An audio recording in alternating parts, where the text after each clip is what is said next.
Hello, I am Dr. Sourabh Patwardhan from Nandadip Eye Hospital, Sangli, India and Phaco Training Center, and in this video I will be speaking about a case where I had to cut the IOL and exchange it with another IOL. So this was a case of operated congenital cataract bilaterally in our hospital around 11 years back, and afterwards patient underwent secondary IOL 9 years back at another hospital.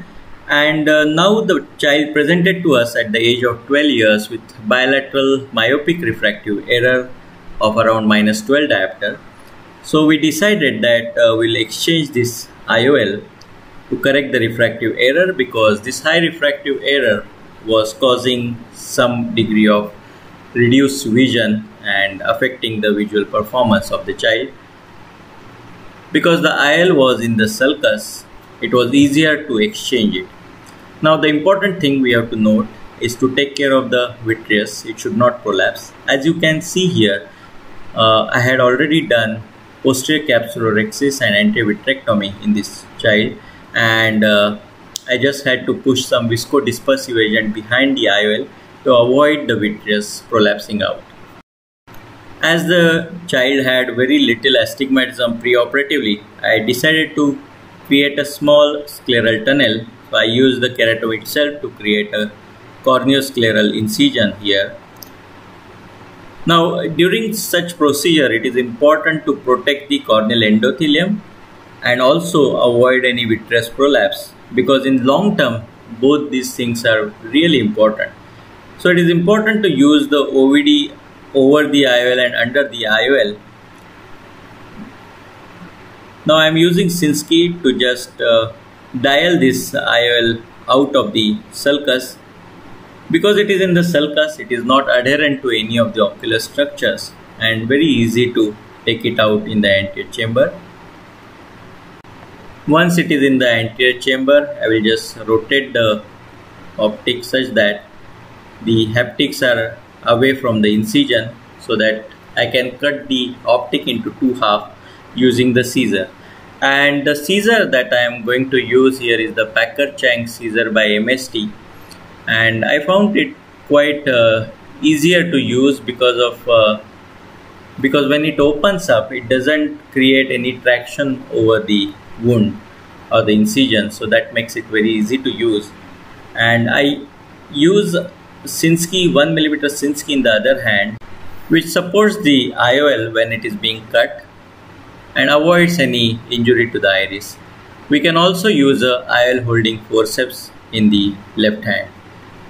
So I am trying to cut this IOL exactly in two halves, and as you can see here, this scissor is very good because it doesn't create any traction over the incision. There is no leak of viscoelastic and the anterior chamber is well maintained.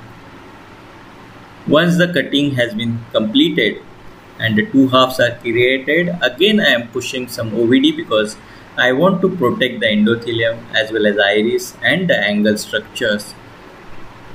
I tried initially with the McPherson's forceps, but as you can see, whenever you use these kind of forceps, the traction over the incision causes viscoleak. So I have shifted to microcapsulorhexis forceps here. I am using the Sinskey to just navigate the cut IOL into the incision and take it out. So it is very important that you use the right kind of instruments for such procedures, which makes the procedure easy. So again, OVD has been used to protect the endothelium, and now I am using the micro forceps again to grab the cut IOL, and again using the Sinskey to just navigate it through the incision. So once the IOL is out, I am examining this sulcus. You have to also look for any iris adhesions to the capsule. If there are any, we have to release them so that the next IOL can be placed in the sulcus easily. Now for putting the 3-piece IOL in the sulcus, what I generally do is I open it up in the anterior chamber, and then I will guide the haptics into the sulcus using the Sinskey dialer from the side port incision. So there goes the first haptic into the sulcus. Once it is gone in the sulcus, I will rotate it further so that the second haptic presents to the Sinski, and then I will dial that also inside. So once both the haptics are in the sulcus, I will tap the optic down. In certain cases, if the pupil is too large and there is a risk of optic capture in the pupil, we can also do a pupilloplasty by taking a suture.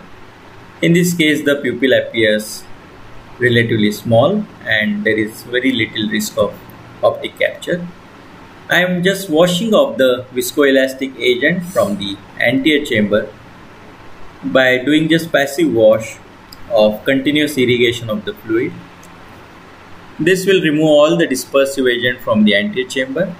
Of course, there is some viscoelastic which is trapped in the vitreous, but I am not going to open that up because I don't want to hydrate the vitreous further or cause vitreous prolapse. The remaining part will get absorbed over a period of time, and I will cover the inflammation and raised IOP using proper topical medication post-operative. Once the adequate visco wash has been done, I decided to put a suture here because I thought that the incision was little unstable, and after hydration I found that the eye was very well formed, no leak was noted. In children, it is important that there should not be any leak from any incision to avoid any post-operative hypotony, because we want a very safe eye post-operatively. Thank you so much for watching. For more videos, you can subscribe to my YouTube channel, and also you can submit your own videos to our website phacotraining.org.in. Thank you.